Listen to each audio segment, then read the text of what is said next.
Good afternoon, good afternoon, good afternoon. I want to welcome you to today's edition of Good Grief. I see you, Rebel, out there. You said, okay, Saints, okay. Here. I'm so happy to be back on this week's Good Grief session with my dear, dear friends, Crazy Berry Town and Kim Possible, who have been holding down the fort for me even when I was MIA. You guys did an excellent stream on last week. I appreciate you so much. And good afternoon to both of you beautiful ladies. Thank you for joining today. Good afternoon and welcome back. And welcome back. Be back. It's good to be. I miss y'all when I'm not here, but I enjoyed it. I was cracking though, but I enjoyed you. You were listening. You were getting glammed up, honey. We saw the leg and the shoulder. Okay, we saw it all. Yeah, shoulder action. We had the lip gloss action. We had the shadows action. We had all of it going on. I was trying to represent the lines then. I was trying to represent you ladies. You know, I represented well, ma'am. Let me say that. I got to step up my game to walk with you ladies. Oh my gosh, you looked beautiful. Thank you, ladies. Like Thank you so much. Amazing time. You're so kind. It was marvelous. We went to Symphony, the Dallas Symphony, and they were doing a tribute to Aretha Franklin. So, you know, if you don't know, now you know, Aretha Franklin is my all-time favorite. And so nobody can touch her. Nobody can touch her. There's nobody like her in all the earth. There'll never be another one. So, you know, it is what it is. Had a marvelous time. And I think that's why they did that. Listen, Rebel talking about legs and hips and body. Yes, all of that. All of that. Yeah. Yes. Had a marvelous time. And I enjoyed just experiencing and expressing my femininity without restriction. It was just beautiful. I had a ball. You could tell. Yeah, we could tell from the pictures. Yeah, phenomenal. Yes. I had a ball. I did. Thank you, ladies.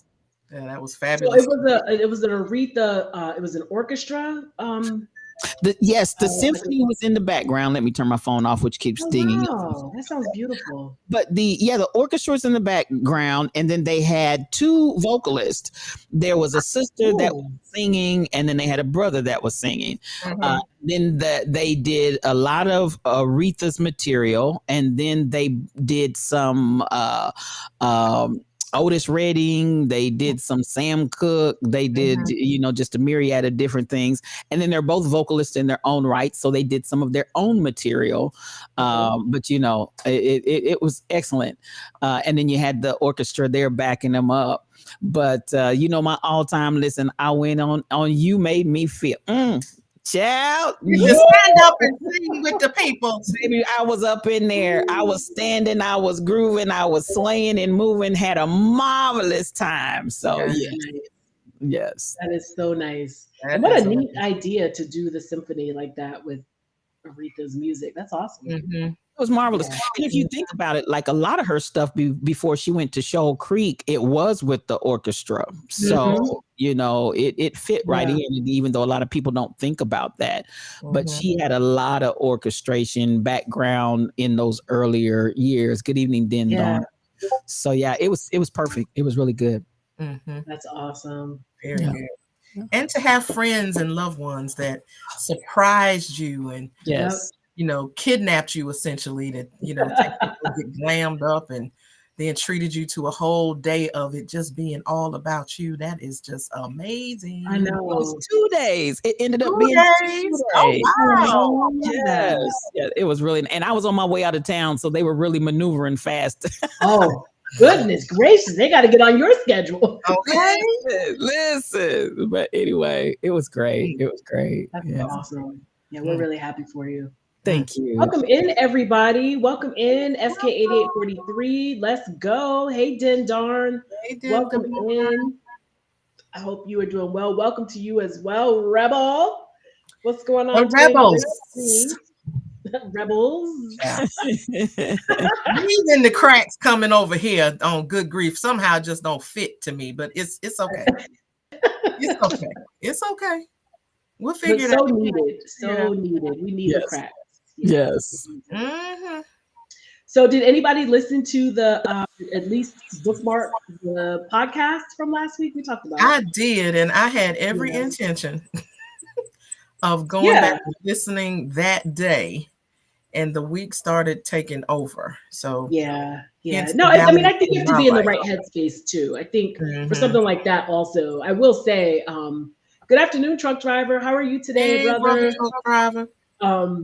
I think you have to be in the right headspace, and it is not short on emotion. We said last week how I love to hear. I think you said it too, Anderson Cooper. He's really funny and he giggles, but he's very emotional, and he does not hide that in his podcast.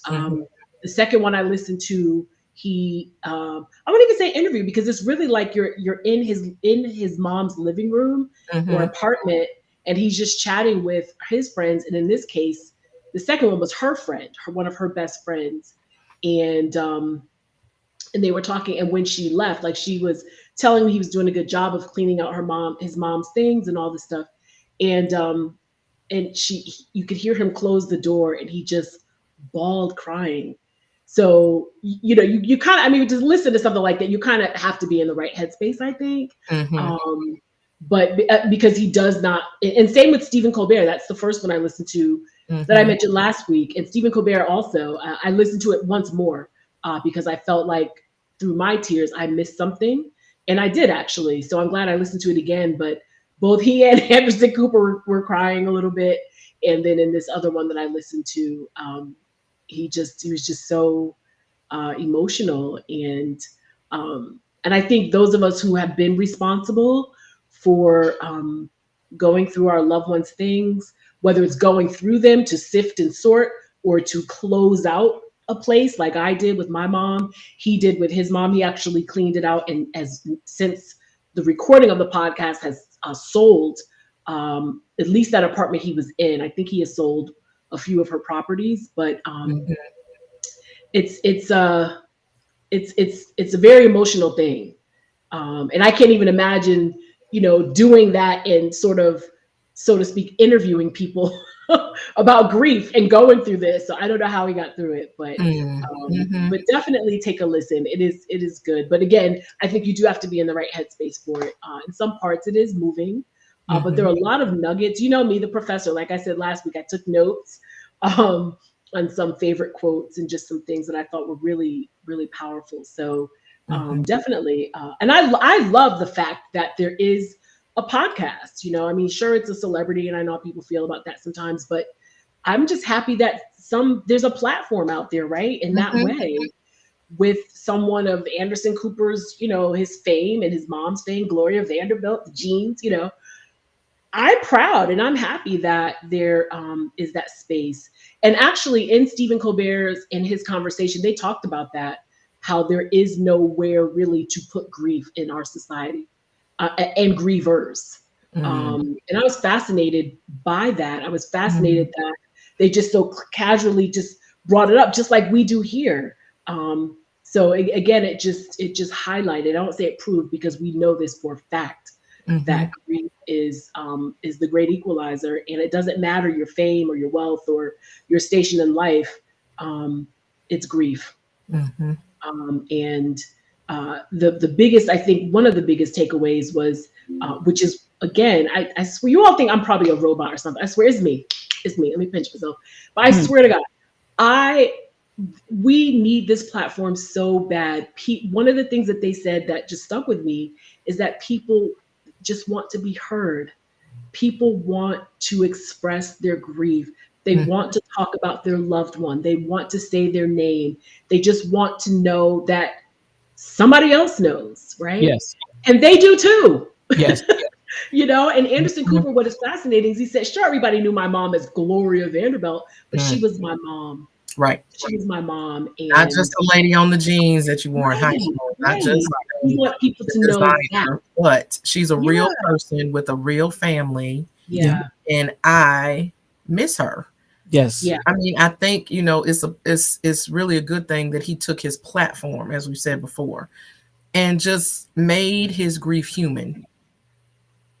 And the fact that and I think it helped him as well, to be able to have these discussions with other people that are grieving, put it in a podcast for other people to watch and witness, so that it gives them the permission to grieve in whatever way. That it is okay to talk to somebody, to share their memories, to share even the challenges that happen when someone you love dies.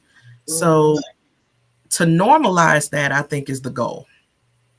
Yes. Really a normal thing for people to grieve and to share their grief and not isolate, because that's what the society would say. Yes. Isolate. It's fascinating that when somebody loses a loved one, especially for public figures, even, within the church, please give the family space to, process their grief. You shouldn't have to say that. But, media would want to be in somebody's faces, let's watch them grieve. Well, there's not a problem with watching, but, when it intrudes on how they grieve and now you make it susceptible to critique, that's the problem. So him doing it on his own terms from his mother's apartment with people that he trusted to be able to share the conversation, allows other people to see another way to process your grief. Yeah. I agree. And any avenue that can take place, sign me up. Yeah. I mean, again, just so glad that we have what we do here. And it was also interesting too. I'm not sure how you are, if you will listen to this podcast, but if you, at least on the app, I have an iPhone, so on the podcast app, it's like a purple icon. When you go on the podcast main page, they have reviews, and I read a lot of those, and that was fascinating to see people's comments and thanking Anderson, and not just thanking him, but of course it was their opportunity to share. And many people, even in the review of the podcast, shared their stories of their loved ones and why they listened, and they shared their grief. And again, a resounding repetitive comment was, we don't have anywhere to put this, and we don't feel received as grievers, and thank you, Anderson, for this. And that was a common thread through all of those reviews, and I found it beautiful that people have that space. So let me see the name. What's the name of it again, child? All there was, or all there is. All there is. All there is, yes. So yeah, I have so many podcasts on my phone. I know. I do too. Want to listen to that I've never gone back and actually listened to. So I'm like, okay, let me find it again. Yeah, I'm putting it in the chat. All There Is podcast by Anderson Cooper. So we started talking about very long. I mean, some of them are, 30 minutes. Some are 40 minutes. Yeah, I think the one where he did his mom's friend, I like hunkered down, like I was like, all right, I'm in. I got a cup of coffee and curled up on the sofa with my blanket, and then it was over. It's like, oh, okay, she's left alone. That was quick. Okay. Yeah, it was quick. Okay. So you don't have to invest a lot of time in them, but it is. And the other thing too, I was thinking, well, God, it's probably just going to be, which is not a bad thing, but it's probably going to be a lot just about his grief. But it really has touched me, and I feel blessed that I was able to listen to it, to at least the two that I have, and the others sound interesting as well. Remember, I said there's one anticipatory grief, and I look forward to listening to that. But even though it is Anderson Cooper, and it's precipitated by his mom's passing, there are many gems, I think, for all of us. And what I think is cute too, me, I'm like, we talked about that in Good Grief. But I feel like I'm like, there, like we've been there, done it. I need to come over. We've done that already, right? So, I feel like we've addressed a lot of those things, and again, but once again, it just shows how it's something that we all experience, and we all feel. Many of us feel that there's a little bit of a void in our society. I'll say society in general, because some people have really great villages and communities and networks where you are received as a griever. So I'll just say society at large. And that is what Anderson Cooper and Stephen Colbert said. It was more just like they felt like American society. And they even sort of gave some little examples of other cultures that, mourn for a certain amount of time or wear certain colors or, whatever, in comparison to the US. So yeah, those cultural dynamics that, and I mean, and they can be as different as just family structures. Yep. We know that there's, culturally from African Americans, grief can look one way versus others. The rituals, the things that we do to help facilitate the process of grief that people may not even consider that these are processes or rituals that we do. But from the time the phone rings to the church lady kicks into gear. At my old church, it used to be Miss Hattie. She was always the person that was going to pick up the phone and now start calling everybody and trying to orchestrate everything for the repast. She don't have a date. She don't know anything, but she's like, we going to do the food, period. And so-and-so's going to get the chicken. Somebody's going to get the collard greens. I'm going to ask so-and-so to make the macaroni and cheese.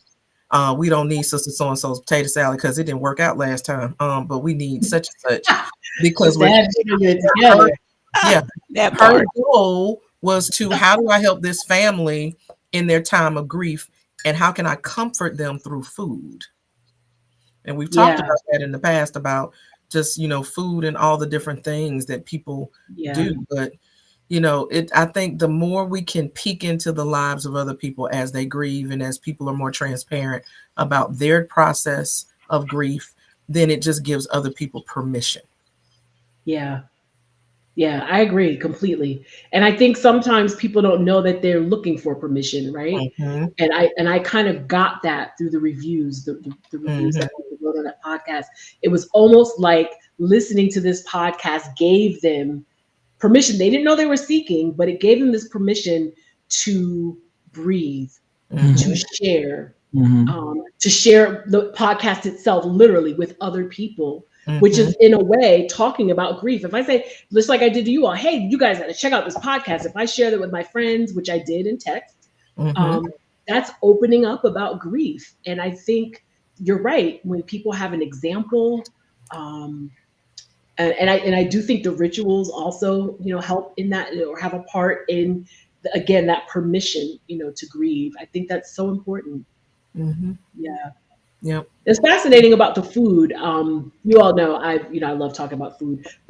Yes, because I'm greedy. Yeah. You're not. Listen, you're not alone. You're not alone. My course that I teach at Georgia State on food and culture, and so we're writing a research paper right now on food, on rituals, related rituals or holidays where food is the focus. And we were talking about. So I give them a list of things they can choose from.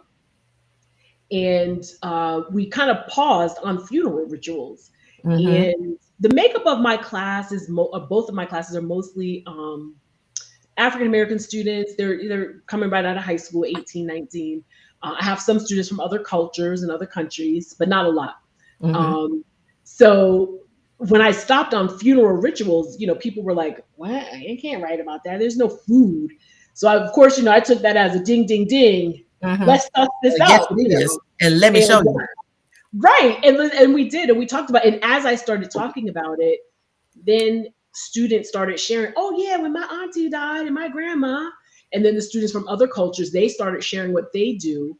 And then so I paused and I got quiet and I said, there it is. There's your rituals. There's your food tied into a funeral ritual.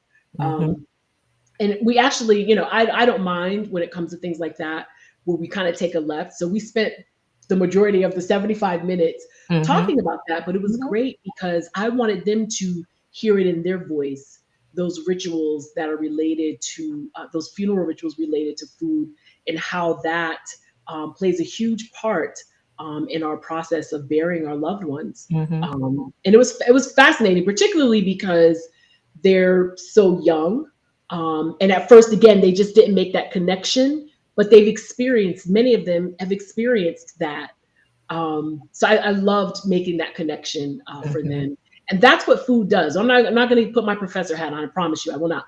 But that is what food does, though. And that is why it is such a great topic that just kind of weaves its way into many parts of our lives. And why it's such a popular course at Georgia State, because food is a part of our culture in so many facets, including death. Yeah. The hospitality ministry here at our church, they thrive on providing the family with the most comfort through a repast. So when I have consults with the family, I have to ask them, you know, because there's cultural things. There's people from the Caribbean. There's people from all over. What is your typical celebratory meal? Ask them that. And then now the hospitality team starts to solicit the help of people. Like they've got several different cooks that they use. And if there's somebody, like we got somebody from the Caribbean. And so if the family is Caribbean, then the food for the repast is Caribbean food. So we're not just going to push even the food on them because that then the memory of all of that. And, you know, Miss Mary Mobley can just make anything dessert wise. And we are all like, whatever it is, it's going to be good. It's going to be good. Sometimes it's spiked. How about that? Yeah. Wow. First time I had her peach bread pudding, I could smell the liquor coming off of it. I was like, okay, for the liquor, let's go. All right. I said, is there liquor in this? And they were like, maybe. 2 bites in, I'm like, okay, so I'm glad I'm staying at the church for a while, because I'm gonna need to come down off of this before I can drive home.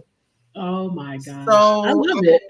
Yeah. So you know, even customizing the food to fit the family. I think that's beautiful. I love that. I think that's a beautiful thing. Yeah. So personal. And again, I mean, it makes people feel seen, even something as simple as a meal, right? And at a time where we are grieving, just that one little touch can make a difference, you know, for so many, you know, something people, and again, people would think it's just a plate of food, but for the grievers and the bereaved, right? It's comfort. It is. It's comfort. Absolutely. Absolutely. I love that. Yeah. Even the way Miss Henrietta describes the food, because we come from the service over to the fellowship hall, people kind of meet and greet, and then we pray, and then I turn it over to her, and then the way she describes I love it. what has been prepared, how it's been prepared.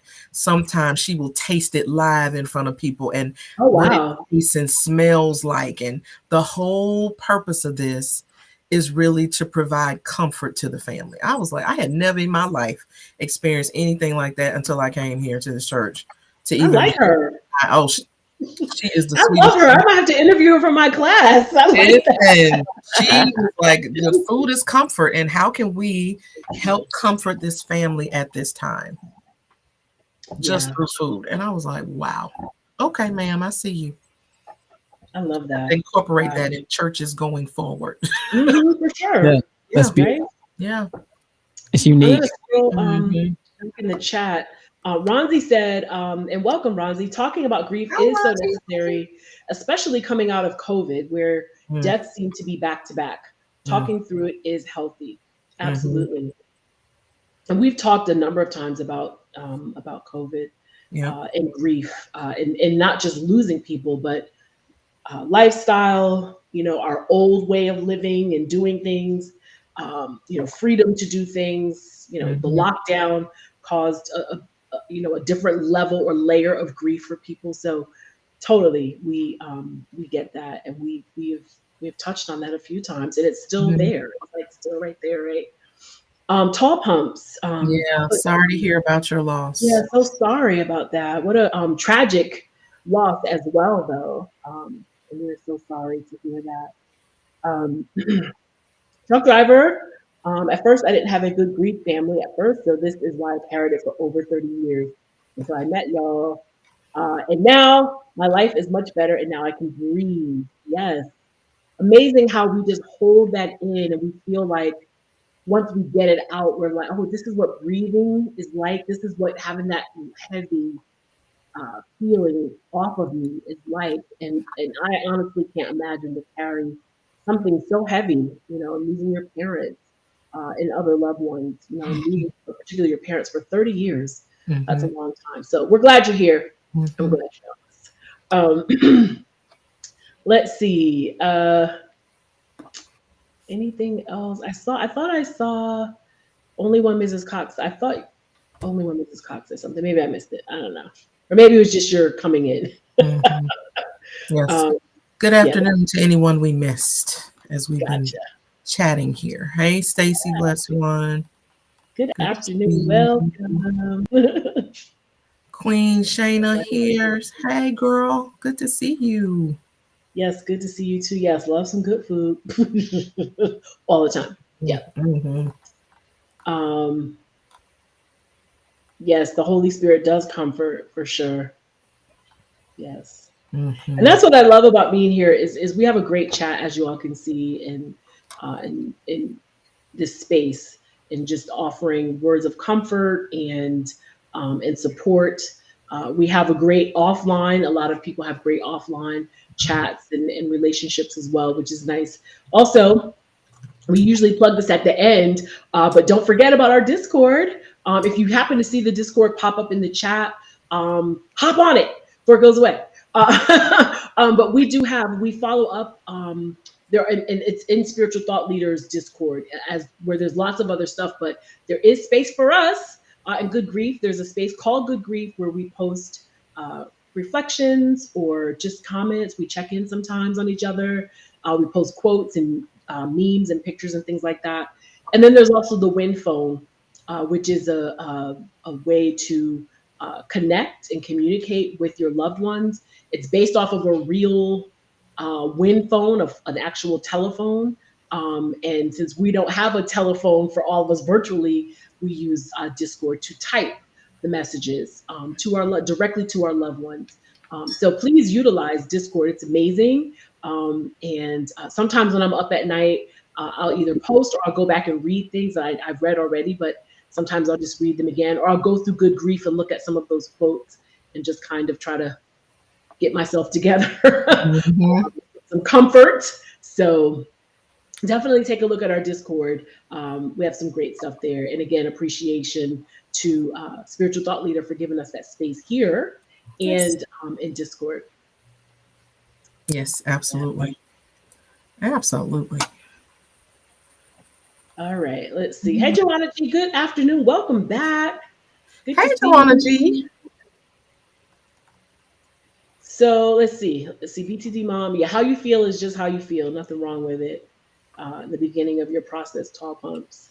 Yeah, you said it just seems so timely. It seems so timely during Domestic Violence Awareness Month. Yeah, I can't imagine, honestly.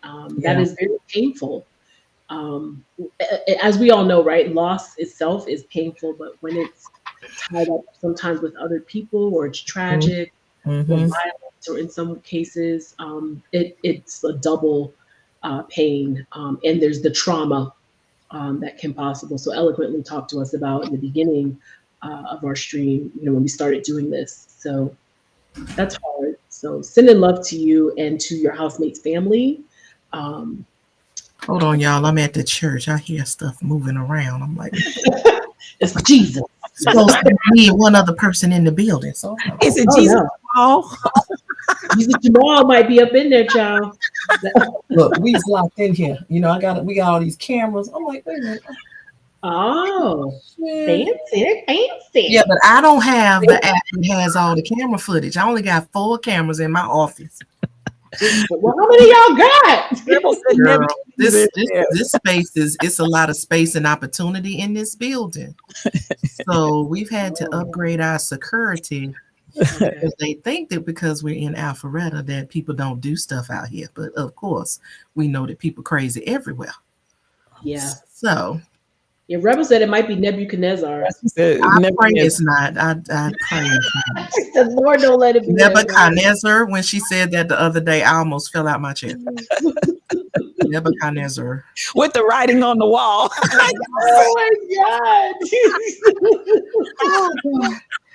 I love it. No, the kibbles and bits did not come into. Listen, y'all, listen. Now, if the camera goes dark, we already know. It's the panty drop. Okay, we already know. Just mute us. Okay. No, okay. So what y'all really need to know about me, I will not be having the nibbles and bits in the church house. That will not ever. You won't be one of those to contribute to those stories. Unless I's married and my door is locked. Okay. Lockable. And ain't nobody else at the church. But until such time, that will not be happening in the church house. Truck driver to the rescue. Does he need to take a red-eye flight? He ready to. Right. I will let you know, sir, because truck drivers here. Everything is locked. So I'm like, I'm about to call sheriff. Say, are you moving stuff around? Because I was saying, announce yourself. Oh my God. He's like, do I need to get flued out? Not yet. Boaz showed up with some pizza. Okay, now I did not get my order the other week when I did request it sent to the church because I was on my way. I never received anything. Mm-hmm. So I just need that to be made clear. Oh, silly. Oh my gosh. Okay. Let me come back. I know. You're indoors. I'm like, what is going on? Yeah. So everybody that's here, I mean, I think some of you have already kind of checked in, but just let us know how you're doing. How are you today? And how are you? I remember spiritual thought leader, we were getting ready for our stream a couple months ago, and we always ask each other, how you doing or whatever, and I was like, okay, and then she paused. She was like, no, how are you really? So I want to hear from you all. How are you really? How are you doing? And listen, this is good grief, sure, absolutely, but that doesn't mean we're all walking around with our chin in our chest, our head and our down on the floor. So if you're having a fantastic and amazing day, just say that. That's great. But if you aren't, and you feel okay to share that, then please share that with us and let us embrace you virtually. But let us know, how are you really doing? We need to get the little grid like what so Daddy Priest has a grid. Oh, I know. Yeah. The Rebels has a grid. On a scale of 1 to 5. So now I guess we need one for the grief. I know. Where are you on the scale of 1 to 5? And how you're feeling today as it relates to grief, or just in general? Yeah, in general. It's good too.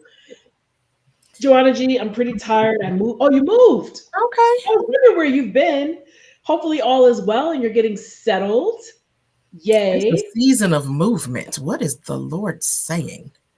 I need to open up my ears and see what's popping, because I think I hear the Lord speaking. Come on. That's right. All right. Right, DJ Stacey Blessful. You heard the disclaimer though, right? So at first I was unless in the church, unless she's married. So there's a possibility there. Listen, I got all kind of stories about stuff I used to do before Jesus. So I'm gonna just leave that right there. That was the one area that was off limits. The one area that was off limits. Okay. I am split level, and the reason why I say that is because I've had all of the celebration surrounding my birthday and everything. Mm-hmm. However, it also has heightened my sense of loss for my mother. Mm-hmm.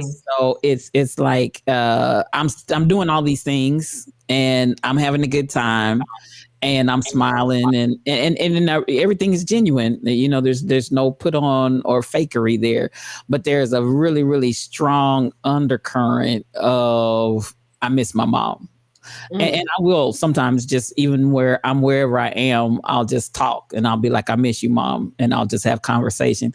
And then I'll go back and be with the rest of the people and do whatever we're doing as a group. And then I'll go back and I'll, continue that conversation, because it really is a point of mixed emotion, I guess, because I'm happy and I'm excited, but at the same time, especially at my birthday. And my mom always had this thing that was a tradition ever since we've been in this world with everybody. She'd get your birthday licks. And then her infamous words were always, "Do you feel any older?" That was a given. I don't care. Everybody that she encountered, she'd get your birthday licks. And of course, the birthday licks, if you were 3, you might have got 250 birthday licks because she's sitting there thinking of stuff. One for this, one for that, one for the other. And that was probably 99% of the game, and the fun was her thinking of something else to give you another lick for. Right. And these are just love taps that, no real licks or whatever, but feel any older. And that was like her tradition that she's had with all of us forever. And so to have those times where there's no birthday licks, no, do you feel any older? None of that. It's like, oh my God, it's excruciating. Yeah.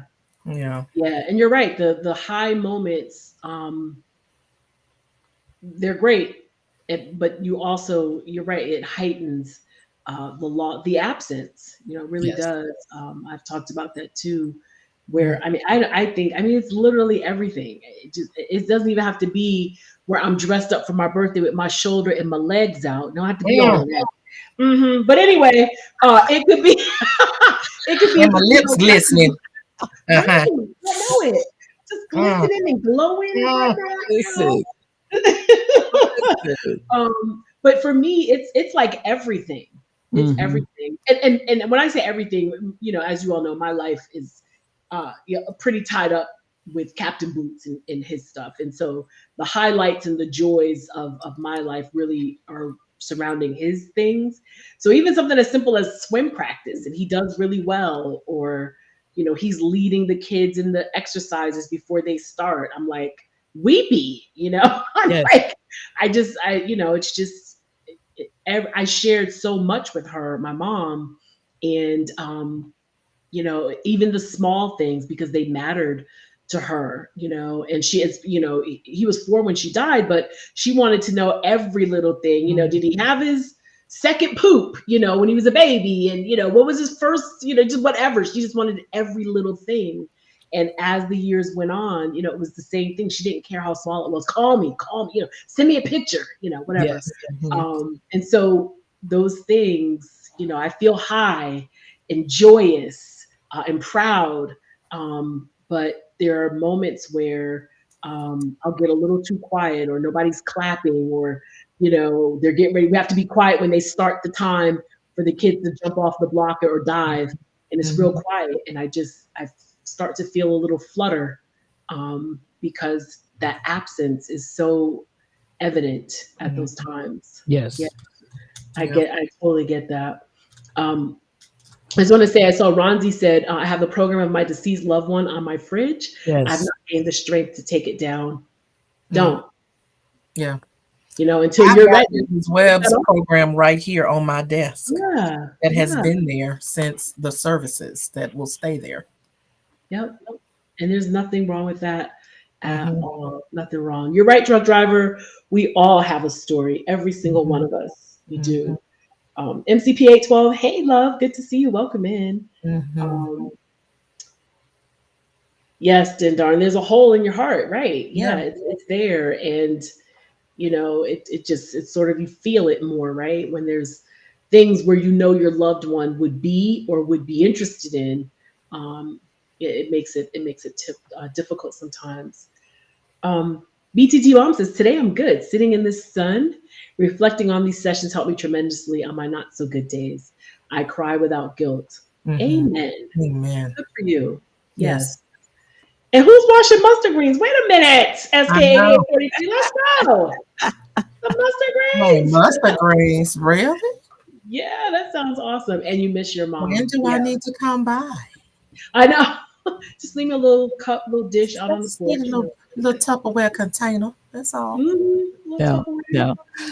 To add to that, that's my sister, obviously, and my mother loved mustard greens. And the last thing she asked for before she passed away, she wanted some mustard greens. So we had one of our friends cook some fresh mustard greens and brought them over, but by then she was too sick to eat them, so she didn't get a chance to eat them. But they were there when she passed away. But that was her last request.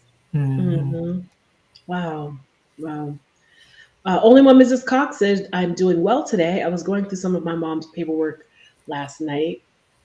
I know that's hard too.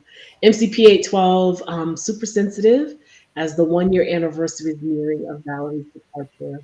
Mm-hmm. We're so sorry. And I know that that's just even the anticipation can be very heavy. So we are praying for you always, right? But definitely an extra special prayer and super tight hugs coming your way. Yes. Ronzi, my joy and peace in this time is that my loved one deposited and downloaded, saw and loved me so well, so I can do that for someone else. Yeah. That's a great outlook. I love that. Mm-hmm. Outlook. Yeah, I'm glad. Thank you all for sharing how you all are doing. Kim, how are you today, boo? I'm a little tired because it's been if I had not worked from home on Wednesday, I would have literally been in the office 8 days straight. Oh wow. Because there's a conference this weekend we're hosting tonight, the dinner, the roundtable discussion dinner, and then tomorrow we'll be at another church not far from here all day. We're also having a cancer walk tomorrow, which I won't even be at the church for. But it's been a little stressful. One of the key people backed out at the last minute. So we're trying to pull everything together. So it's been, I'm a little tired. I'm spending the night in Alpharetta this weekend, so I don't have to drive back and forth 39 miles each way. But, staying in hotels, I never sleep well the first night. So I'm tired, but I'm here. Yeah. Here. STL, you're back on the road tomorrow? Yes, I am. I've got a funeral. I've got a cousin away, and then I'll be there. Gotcha. Okay, you putting some mileages on the car. I know. Yeah. Last weekend, in about 2 to 3 days' time, I put almost 3,000 miles on driving miles in 3 days. Yes, but it's all good. It's all good. We rolling. You are rolling. Yeah. Definitely. You are rolling. This is when I would try to incorporate figuring out how I'm gonna get a small jet, because 3,000 miles like in 3 days. We moving. That's a lot, but okay. We're moving. Amen. Yes. So MCP 812, who's my sister cousin, my mother had the infamous saying, "Don't nobody bring me no gritty greens." Gritty greens. I agree. I'm not mad at that. We are not mad at that. It was no gritty greens. That's gritty greens. Like, you know what? You will never get another opportunity to give me greens if I get some gritty greens from you. Right. I'm a pass. Going forward. Because you don't know how to wash the greens. You don't know how to wash them, baby. They should not be gritty. No. Tall Pumps says, I agree with you, STL. Thinking of previous conversations, I have to be careful not to be numb when it comes to the passing of loved ones. Thank you all for this good grief. And thank you all. We don't have good grief without you. So thank you all for being here. And always, too, Tall Pumps, you've been here since the beginning and always have shared so many beautiful things with us. And we appreciate that and hope that we can pour back into you what you've given us. So we're here and keeping you in our prayers. Truck driver, legit. I do think STL is an undercover truck driver. I think she got a truck and we just don't know it. I think she got a truck and we just don't know. Right. She really might though, right? She got this new house in Texas. She might have a rig pulled up in the driveway or something. Oh my God. Yes, that's a truck driving type of mileage. Listen, our church where my dad pastored was 100+ miles one way, and we went there every Sunday. And some weeks when we had revivals and stuff like that, we were literally on the road every night. And BTD Mom SK8843 MCP 812 can tell you that's the truth, the whole truth, and nothing but the truth. So help me God. We lived on the road. We literally lived on the road. I tell people we went home to change clothes and go to sleep and get back on the road. Oh my gosh. Wow. That's crazy. Yeah, we might have to do a GoFundMe for a new car. And then Rebel said, "Did you see that?" Rebel said she drives like one too. Okay, see. I'm not gonna put that up on the screen. Yeah, I noticed you didn't. I noticed. I noticed you did not put that on the screen. So there's some truth to that. I think we need to all chip in on the baby 18-wheeler. Is there such a thing? Is there a 6-wheeler? I mean, what 9-wheeler? A 9-wheeler or something? A baby truck, something for her so she can. Oh my gosh! Something. Yeah. I got my math together. All right. Mm-hmm. A big wheel. We got a big wheel. A little more than a big wheel, Rebel. Just a little bit bigger than that, I think. She needs some comfort. As big wheel, though, you can really drive a big wheel, though, especially if you know how to like spin out. You pull on that brake and you just spin out. Big wheels, you really could do some things. Yeah. Y'all never did that before? Okay, Carol, I know you've been on a big wheel before, right? I have never been on a big wheel. Shut your mouth. I was a sheltered only child. Blame my parents. I was like, I would like a big wheel. Can a sister get a big wheel? No. Okay, well, and that answers that. Oh my God. Okay, so big wheels have this like brake thing. Remember the little side pull over thing, and you like go real fast. We used to go where and like get into an area where there's dirt. So we did the spin out. It would make up a lot of dust and stuff. I've seen it happen. I just never participated actually in it. Right. Only my Mrs. Cox is it's about the brake. I had big dreams as a child. It just never happened. I just never. Okay, did you have a light bright though? You had a light bright. Oh, I had a light bright for sure. Easy bake oven? Okay. Easy bake oven for sure. Okay, all right. We're back. I had a bike. I had roller skates where I would tab my knees and stuff. Yes, I had all of that. Just no big Yeah, big wheels. I mean, I guess, yeah. As long as you have the light bright and easy bake, we're good. Girl, I miss a light bright to this day. I was like, can I get a light bright to put in my office? So I can leave. They have them now, but they're not the same. On my light bright so that people would know how to approach. I could just put a message up. Exactly. In the light bright colors. Yeah. Approach with caution. I could put all of these messages up on the light bright and people would be like, okay, today ain't the day. Back up. Put a little butterfly next to it to make it sound nicer, right? Make a little butterfly, a little heart. Yeah.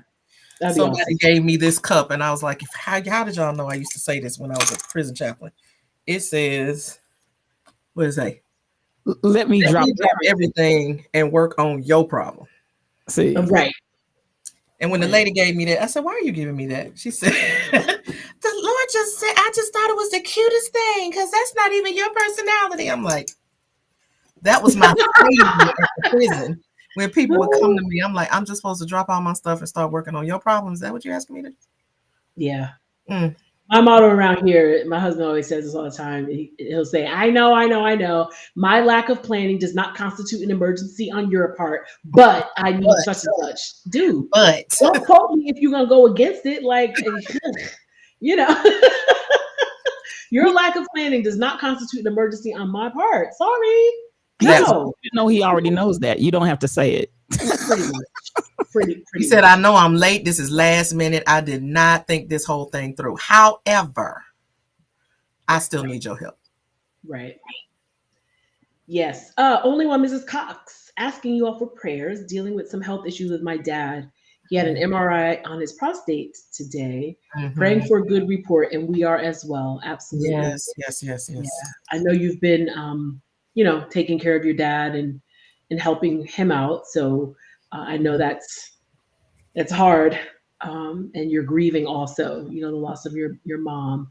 Yes. So yes, we will be praying for you as well. And your father for a good report. Absolutely. Yes, absolutely. Yes. Yeah. Mm-hmm.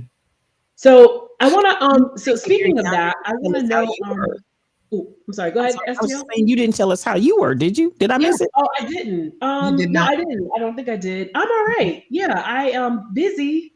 It's. I feel like we inch up to Halloween. Life just starts to get a little cuckoo. You all know, if I don't know if Halloween was a big deal in your kids' lives, if you have kids that are grown now or whatever in the past or currently, but for the life of a 9-year-old, Halloween is a big deal. And so we trick or treat with some friend that we've been doing probably now for 6 years. We go to a friend's house very close, and we pregame in her house with pizza and chili, and you just get what you want. And then she has adult beverages and sodas and waters and stuff for the kids. And then we all just traipse out and go and trick or treat, and it's a fun time. It's tradition. And so it's, and then trying to figure out costumes, because now I don't get to choose. He has to choose. Oh, right? Yes, you did. Yes, he has to choose his own. So now, we go back and forth. He changes it every day. So Halloween begins the busy season for me until the first of the year, basically. So I'm a little bit anxious, and I'm tired already. Yeah. So because now you got to start thinking about what's going to happen with the elf on the shelf and that whole saga.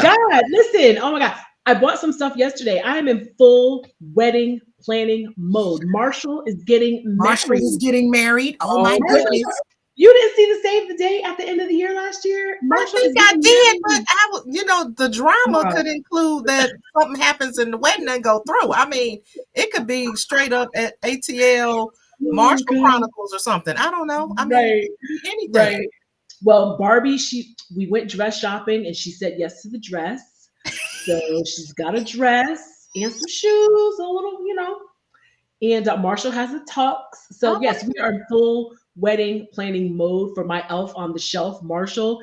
If you were not following me last year, and you're not following me now, go ahead and follow me. Yeah, quit your wicked ways. Quit your wicked ways. Not just on Twitch. You gotta follow her on Instagram also, so you don't miss the Marshall shenanigans. Okay.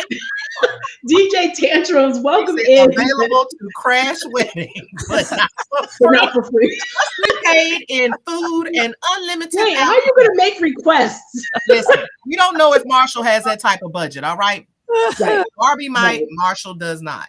He's an elf. Right. Don't make that kind of. We'll have to see. We're working on that. Yeah, we'll have to see. Okay. So that is actually it's really fun. I love it.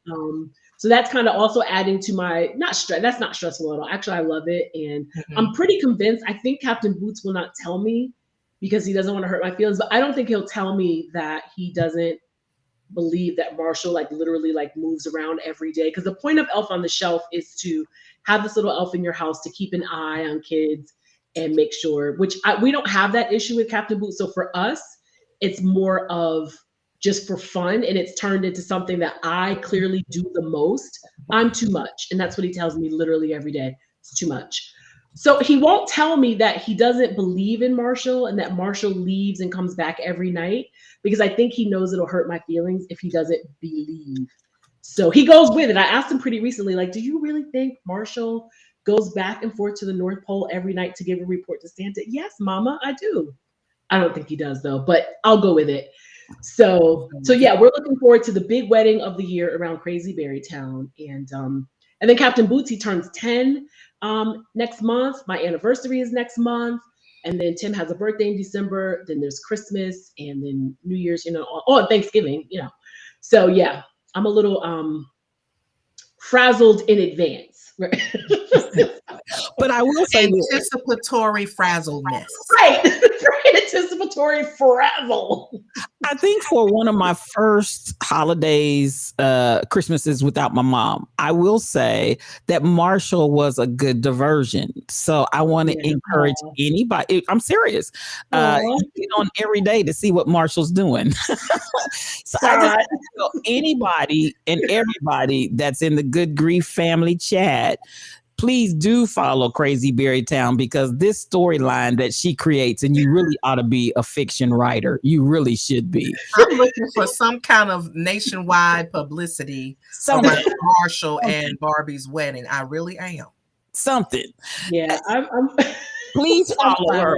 Please follow Crazy Berry Town, because I promise you, on those days that you might be a little tearful, a little droopy, a little sad, when you get on and you watch Crazy Berry Town's Marshall story and the L's, it will lift your spirits almost instantaneously. I promise you.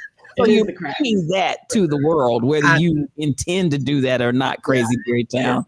It is hilarious. It is absolutely hilarious. Only one Miss Cox. It really is. Oh, yeah. It is. Yeah. So you got me looking for Marshall you do this every year, right? Every year. I started it 2017, the year my mom died, and a friend she knows me very well. She knows I'm extra, and so she sent me the elf. She was like, "You're gonna do it," because I kind of bucked it like for a while. I'm like, "I'm not doing that." And she said, I know it's going to be hard. Your mom's not here. My mom used to come here to our house every year for Christmas and come early. She'd be here like the first week of December and stay through New Year's. So she sent it to me for me really as a diversion. And of course, as a way for Captain Boots to have some fun too. And then of course I lost my mind, which is not, not unusual for me to go overboard, So Marshall's been through girlfriends. He was dating Gwen Rose for a little while. And then she almost got run over by a car by Barbie at the drive-in. And now Barbie is back with Marshall, and he proposed last year, and they spent time in the hot tub, and, then he had a zip lining accident and it ended up in the hospital with an IV hooked up and all. It's a whole mess, you guys. I'm telling you, you have to follow it. Really, it's a mess. Love and Hip Hop Christmas edition. It's a whole soap opera. It's a whole thing. Yes, Barbie is back. I'm fully expecting some kind of drama or shenanigans around this wedding. Oh, it's completely going to be drama and shenanigans. Oh my God, are you kidding me? I know. Completely. I can't wait. We need a season premiere like real or something to know the coming attractions and get all the anticipation going. So here's so we're going on a cruise, right? So I'm thinking of how to work this in, like how we can work in like some cruise drama or something.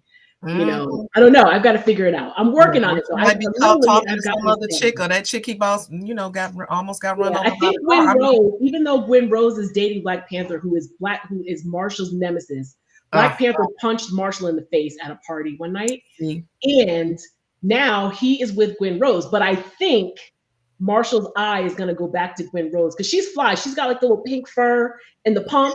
The little pump. So I don't know, you guys. You all just stay tuned, okay? It'll help your grief. Trust me. It will help your grief. Now, I got a new addition I want to suggest to you. May or may not like it. But you know how they do Real Housewives, and they have, what's the guy that comes and interviews them at the end? When at the end of every season, you need to have Rebel do an interview. Yes. Yes. Yes. Yes. We doing it. Yes. But it really does. RW has to provide the theme music. Absolutely. And the theme song is the singing. Wait a minute, what? Wait a minute. Oh, yes, ma'am, we're talking about you. But it really does. I don't know if that was the intent. I know your friend wanted to lift your grief, but that really lifts our grief. It really blessed me last year, and it was a tough year, but I did enjoy seeing what Marshall and Barbie were doing. Great diversion, great lifter, and I appreciate you. Yeah. Oh, I'm glad. It definitely, and I never thought about it in that way. Like I said, it was for me, and Captain Boots and my husband, when my husband gets in on it too. So I appreciate that though. And I hope though that, through something like that, it inspires others to do something, whether it doesn't obviously have to be that, but something that you enjoy and that can bring that. And what's fascinating too is something that I thought was just, as you said, it was a gift to me as a diversion and as a way to have fun. Now look how it's helped others in their grief. So I appreciate you saying that. That means a lot, honestly. Again, as I always, I literally do everything, particularly around Marshall, and I'm like, that's just too much. Like I hear Captain Boots in my head, Mama, that's too much. And then I still end up doing it anyway. So I'm glad to know that it's helped somebody else. Yes. Yes. I'll let Captain Boots know that. Mm-hmm. Yes, please do. Please do. There's a purpose for it all. Please do. Yeah. Wait, now you're officiating, STL. Okay. Yes, STL is officiating. The invitation has to be one of those things that open up and, you know, blossom. I know. It's got to be fabulous. I mean, come on. It's going to be fabulous. We've got bridesmaids dresses already. We're just trying to figure out who's going to be in the wedding because there was a fight because Barbie's turned into a little bit of a bridezilla. Oh, of course. So we're down to 1 right now, although we have 5 dresses, but we'll see what happens. We'll see. Kind of sounds like 3 RW. Yeah. Tantrums, do you want to DJ? DJ Tantrums, would you like to DJ? He said he would DJ for food and for liquor. That's what he said. Oh my gosh.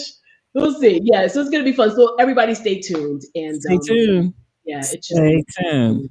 So yeah, so I'm doing well. Just like I said, getting ready for this busy time, and yeah. So this weekend is Emory homecoming, so I'm actually looking out for my girls. And there it is. Flowers, rice. Yes, rice, flowers, doves. I couldn't resist. Right, and Tantrums DJs, right? It's gonna be lit, and it's gonna be it's gonna be lit for sure. Gonna happen. Yeah, it's gonna be some nipples and fish in the There's a whole other thing. So you know what? Just let me know the date so I can be there. That's all I'm saying. I will. I think the save the date. I think the wedding was for December 24th because what normally happens with Elf on the Shelf is they go away, they go back to the North Pole. Their work is done. So Christmas morning, the kids typically wake up and their elf is gone back because their reports are done. They've reported to Santa all year. So I believe, if I'm not mistaken, I set the wedding date. The save the date is December 24th. So we'll see. There could be some cancellations and reschedules. I don't know. We'll have to see how it goes. Yes, because and then where are they going to live? Are they going to live on the North Pole? Well, that's what I don't know. I don't know. You know, is Barbie gonna put up a fight because she my life is bigger than the North Pole? Right.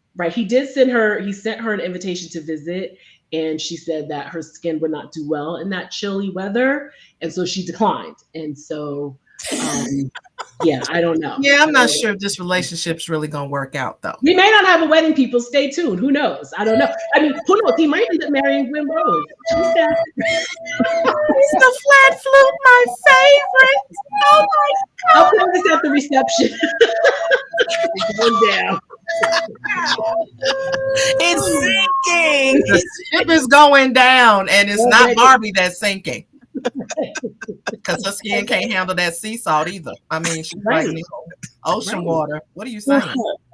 So no. I don't know. So I feel like it's still kind of in the works. This is the first time I've ever written stuff down. So I've kind of written it out as a story, but I keep changing it because I'm cuckoo. So I don't know. We'll see. We'll see. I do think there will be a wedding. What happens when Marshall lifts the veil?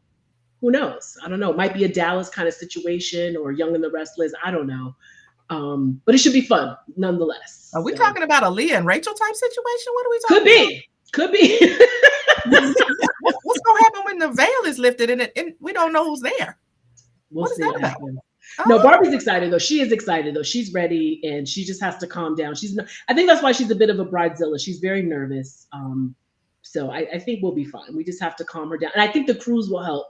I think we will find Barbie on the cruise, relaxing on the Lido with a cocktail or 2 or 4. And I think she just needs a little relax. That sounds like a setup for her meeting somebody else. That's what that sounded like. Could be. But let me tell you what you sound like. I don't know if you ever watched Soap back in the day. I've heard of it. I've never watched it though. Mm-hmm. I remember Soap growing up.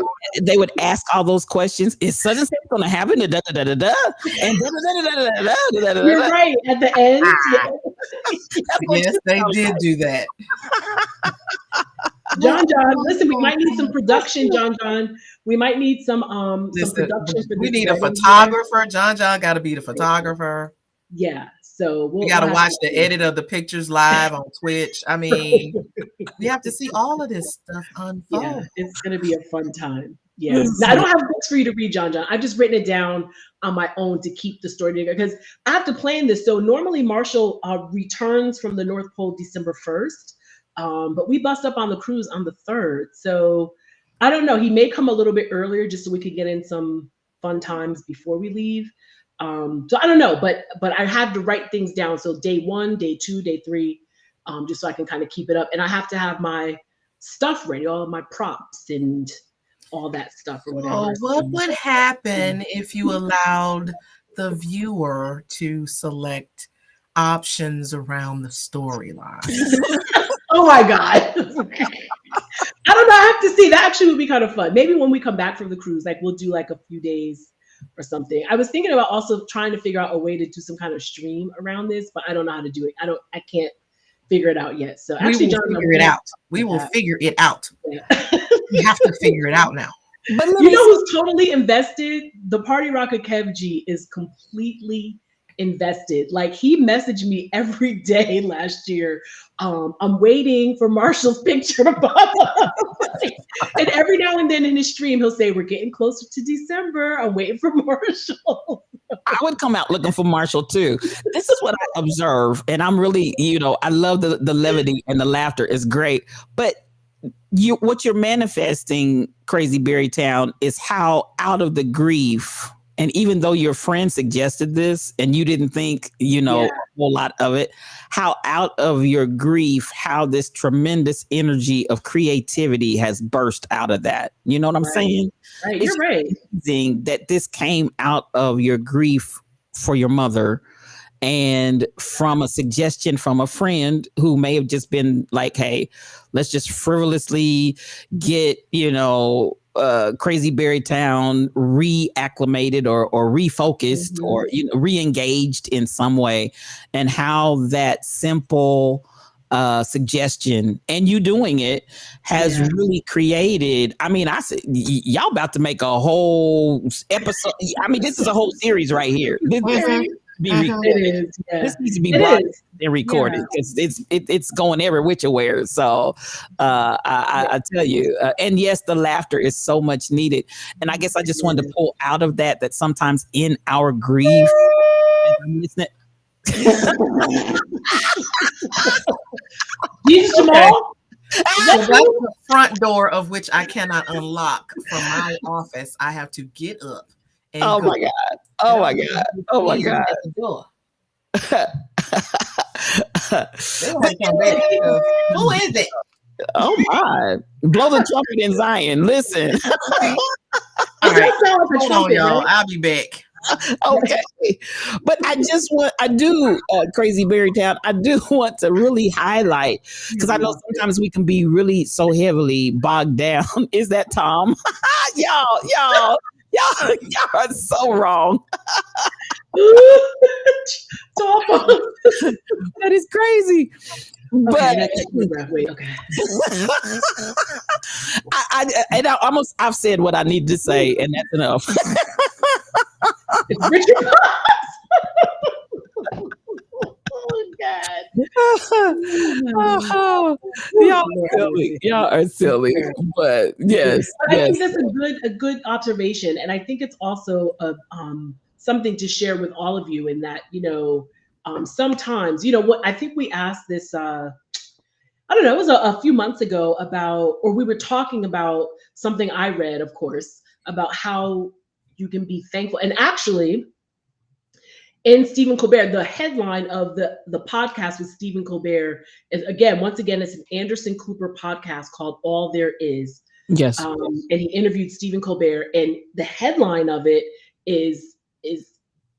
or the question is, can you be grateful for your grief? And we talked a little bit about that here, and what has come out of our grief that is good. And can we find, it was a great discussion we had, and can we find anything good? And I feel like this is an example. Yes, it's silly and it's goofy, and I did not know that people were, feeling, other than laughing about it, but feeling blessed in your case, STL, and feeling a good sense of diversion for you, even. It was. Through your grief, but something good. Sometimes we have to, it might take a while, Sometimes it comes in conversations with others, but I do think, and I said this when we had this conversation a few months ago, that I never in my wildest dreams thought I would ever say that something good has come out of my grief. I would tell myself, you're crazy, lady. Like there's no way that could ever happen. And that, I mean, there are a couple of things I can think of, but that in particular, my creativity has blossomed from that. Sometimes at night though, I'm laying in bed at night, like, oh my God, I forgot to move Marshall, because the idea is to move him around the house. So they could look like that he left and came back or whatever. And I'd be in bed, like popping up at 4 a.m. Oh my God, I got to move Marshall. And then I'm up in the middle of the night making zip lines out of toilet paper for 2 hours or whatever, like an idiot. But I think that, leads us into this idea that sometimes, if we open ourselves up to seeing it that way, and again, I don't think it's right away for many of us. I don't think it is something maybe that's even easy to find, but I do feel like, and don't throw tomatoes at the computer because it's your computer, people. Don't throw tomatoes at me though. But I do feel for some, and at some point on our grief journey, that we will find something good that came out of it. And in my case, it's the creativity and this whole Marshall saga that has grown out of that. And it was, like I said, we only received Marshall because, my friend, she was doing it for her daughter. And she thought that it would be a good way to get through the holidays after losing my mom so suddenly. So I want you all to follow me on Instagram. Okay. But no, I want you all to think about that though. I know it's hard maybe to embrace that, but think about how or what in your grief has been good, or what goodness, maybe it's meeting new people, maybe it's being here. What's positive, or what has come out of grief that you feel is a good thing? We're not, and please do not take this the wrong way. It doesn't mean that your grief is insignificant or your loss is not heavy. It's not there. We're not saying that. We're just saying that sometimes, right, out of the stone can come a rose. Something can grow out of that. Out of the coal, right, we burn it off, or however they get it, you get diamonds. So I want you all to take that away today and think about if you're there yet, or what are some lights, what are some positive things that have come out of your grief. And if you're not there yet, that's okay. If you say, Tracy, that's ridiculous, and I'm going to throw the tomato at you, and if I ever meet you in person, that's okay too. Because honestly, I don't even know if I could say, that or agree that I have found something positive just a year ago. I don't, I really don't. So I get it if you're not there yet. But if you are, let's chat about that next week. I want to hear from those, because some of you may not have been here that week that we talked about it, or you may have thought about it more, right? And there might be something beautiful that has come out of your grief. And like I said, for me, I hadn't even thought about the Marshall thing in that way. The positives for me have been really relationships, particularly here with Good Grief. I connected with STL initially as an interview just to chat about Crazy Berry Town and elderberry and Zumba, but we connected on a different level through our grief. And to me, that's beautiful. And I appreciate the relationships that I've cultivated surrounding grief. And to me, that's a positive, that's a light. Yes. That's a positive thing. So I want you to think about that. Jen Darn, thank you so much. We appreciate you being here. Thank you all so much. Everybody, thank you for being here. I was looking at John and Rebel. But thank you everybody for being here. I've got to go get Captain Boots and get back home because my girls are probably going to be waiting in the driveway when I get back. It's Emory homecoming weekend, and so we're going to turn up a little bit. Well, turn up if I can stay awake. That's your girl is sleepy, okay? So, but we're at least going to start off here. I don't think there will be an after show today. I've got to hit the car, and you all know when I get to a certain part, which is not far from my house, I drop I dropped the Discord, or it's crappy. I can't really hear what's the word? I don't know, whatever. But I lose a good connection. I don't have a good connection. So and I do have to run. So there won't be an after show today, everybody. But you have homework. And that's to think about if you can find some positives or some good things, even if it's just one. Maybe you found a new snack that you didn't know you liked or whatever. I don't know. But let's talk about that next week. Let's talk about what you have found in your grief that might be positive or a good thing. All right. As always, I'm waiting for Kim to come back. I'm like, Lord, she get wrapped up with Tom. I don't know.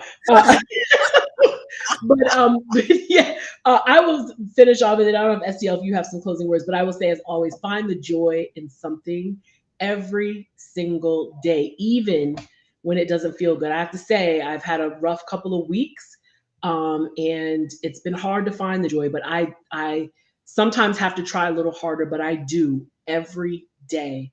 I look for the joy. So you do it too. Find the joy in something every day. Why? Because you are worth it and you deserve it. Have an awesome, awesome weekend, everybody.